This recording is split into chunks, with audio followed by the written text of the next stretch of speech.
Now I want to go ahead and point out to you that Obama is launching all of these wars in Libya, Syria, Central Africa, everywhere without congressional approval. And our system of checks and balances is in the crapper. This is incredible. With more on that, we go to Webster Tarpley, who predicted all of this in the Obama deception. Well, you've just seen the tape. 3.5 years ago, Dr. Webster Tarpley, doctor of history, he's also an economist, predicted this invasion of the continent of Africa via the pretext of humanitarian intervention. And we have seen Libya shattered. He traveled there and was there under the bombardment. First reported, months before it came out, the massacre of black Libyans by the Arab al-Qaeda forces brought in. He predicted the attack on Syria using al-Qaeda. That's now happening. And that McCain and others would call for bombardments that are just days or weeks away. Now, I've done a lot of research to be able to cover this subject, but nothing compared to Webster. But what the establishment's planning on doing is more divide and conquer in Africa. And something bigger than the Congo wars that conservatively killed 8 million people or so. You know, you always hear about the Rwandan massacres. That was just one part of a larger constellation of mass murder that went on, all under the UN's auspices. And, of course, you know, earlier I went over a few articles from just last year. We'll talk more about these with Webster in a moment, where they send the UN into Ivory Coast, you name it, slaughtering tens of thousands and admitting they are. And it's almost always Christians. So it's all part of igniting Christian-Muslim infighting. As Tarpley said 3.5 years ago, kicking the Chinese out of the area. They're trying to use development, not military invasion, as a way to get the natural resources. And we see this new Kony 2012. And again, I'm not saying that Joseph Kony is some wonderful angel.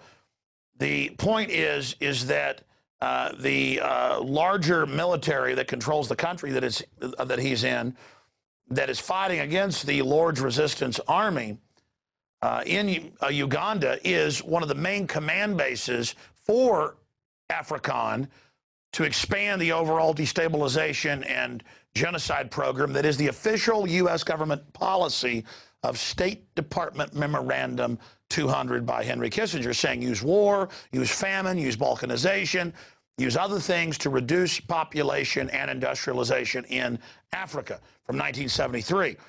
So this is part of a larger strategy or stratagem. And again, I'm not making moral judgments here on the face of it. I'm not saying the Serbs were wonderful angels, but that whole NATO attack and invasion was about balkanizing, bombing infrastructure, controlling drug routes, giving the Muslim extremists control of Albania. Same thing there. But here, they're getting ready for major genocide, and you heard it here first. It's going to be huge. It was earlier today, of course, I got a call from one of the people that works here, young daughters, a teenager, saying, oh my gosh, you know, there's this Kony 2012. It's had 37 million views in just 3 days. And then sure enough, I went and researched it. It's this giant call for war. In fact, they have graphics in here on the site saying something that Republicans and Democrats can both agree on. Let's aid the children, because Kony is grabbing them and using them as soldiers. Well, all of Africa does that. The UN does that. The UN's been caught raping them everywhere.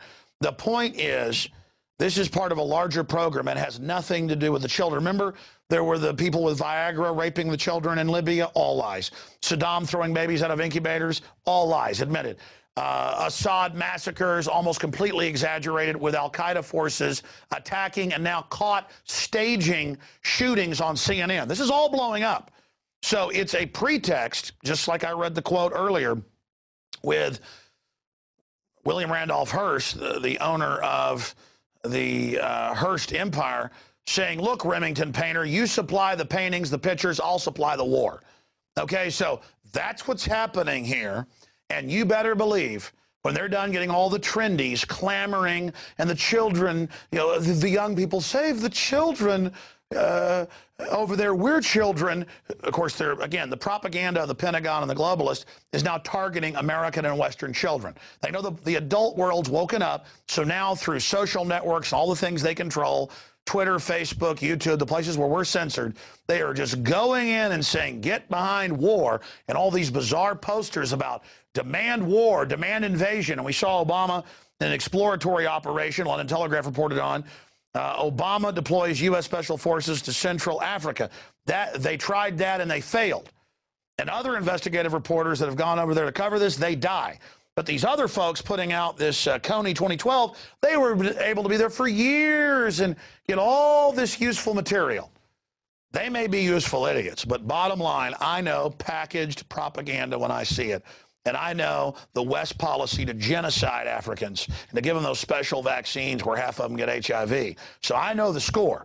When the West wants to help Africa, like Bill Gates and his GMO, look out. Dr. Tarpley, again, I've tried to go over some of this here, but it is mind-blowing to see how they use Twitter, Facebook to overthrow their old dictator in Egypt, and then now things are 10 times worse. To overthrow a guy who'd made deals with him, Gaddafi, now things are 20 times worse. No one debates that. With Assad, I mean, this is order out of chaos. You have studied Africa like no one else I know. You've been there many times. You predicted it in the Obama deception. Everything is happening as you said it would. What's really going on here? Well, I think there are really two sides to this. One is the strategic reality of what the U.S. and the British are doing in Africa. And then there's this viral video, right, from the Invisible Children organization with movie stars and political influentials, and how they're trying to create an actual war hysteria in the American people, which I think can be applied to Africa and also some other places. Let's just take a look at Uganda, which is where this is focused. For the past 25 years or so, since Yoweri Museveni became the dictator of Uganda, and he's a dictator. He's been there for 26 years, right? He's up there with Mubarak and some other people. You never hear that as a complaint, though. He's a great guy. We don't even hear a word about him. Museveni has been the dictator of Uganda since about 1986. And as a result of his rule, which is already with many atrocities and human rights abuses, there's a resistance movement in the northern provinces, which are inhabited by the Acholi people.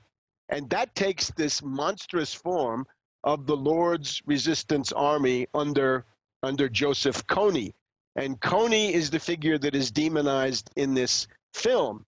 Now, Kony, one may well say, deserves all the demonization he gets. I think in this case that may well be true. But Kony is not the main story in Uganda, right? Kony has been out of it for several years, as far as I can see, for the last 4 or 5 years. Kony has been nowhere. Exactly. So to be clear, it's a larger region. We've already had massacres, in one case 7 million, 1 million in another area, with all these different groups. He's a very minor player. He's just the war hysteria person to be demonized as the pretext for African to really pour in and prop up the dictator. Right. It's a very incongruous choice, because he's out there in the bush with a couple of hundred followers. Now, he's undoubtedly got child soldiers. It's undoubtedly hell on earth for the people that are there. But you look at this film and you see, what are their demands? What do they think should happen? These Invisible Children and the TRI group and their backers, right? Who are their backers? Ocampo, the imperialist stooge who runs the International Criminal Court. He'll indict anybody you want, right? Milosevic, General Bashir of Sudan. How about Bush and Cheney? Ever indict them? Oh, no, not Ocampo. And then we've got a reactionary Republican like Senator Inhofe. Looks like we've got Senator Kerry interested in it. We've got some of these other warmonger hack politicians that we know so well. So the idea, though, is the Ugandan army has to be strengthened. Strengthen the Ugandan army. Are we nuts? The Ugandan army is a party to the biggest genocide in the world since the Second World War, which is the Congo War. The Congo War from the late 90s until, say, the middle of the past decade killed something like 7 or 8 million people, and Uganda invaded Congo and carved out about 1/3 of the country with unbelievable atrocities. So you'd really say between Kony and the Ugandan army, the much bigger war criminal, the wholesalers of genocide, are the Ugandan army and not Kony. Now, this is, he would be a retailer, of course, and that's very serious. Uganda has always been the British enforcer, the British-U.S. enforcer in this part of the world. I remember visiting Khartoum in the Sudan 15 or more years ago, and the information minister showed me boxes of weapons that had been used to try to foment a rebellion in southern Sudan, right? What you see now as southern Sudan, the area around Juba. And these boxes said, Defense Ministry of Uganda, Kampala, Uganda. So they'd been supporting this, and this entire story of the massacre of the Tutsis in the mid 1990s, Museveni and his group also very much implicated in that story. So if you look at this entire area, it is a horrendous human rights hell on earth, really. In Uganda itself, about 40% of the people live on less than €1 a day. So there's tremendous poverty, right? You'd think they might say something about that. All of these other countries that were involved in that war, and now, of course, new wars are starting up.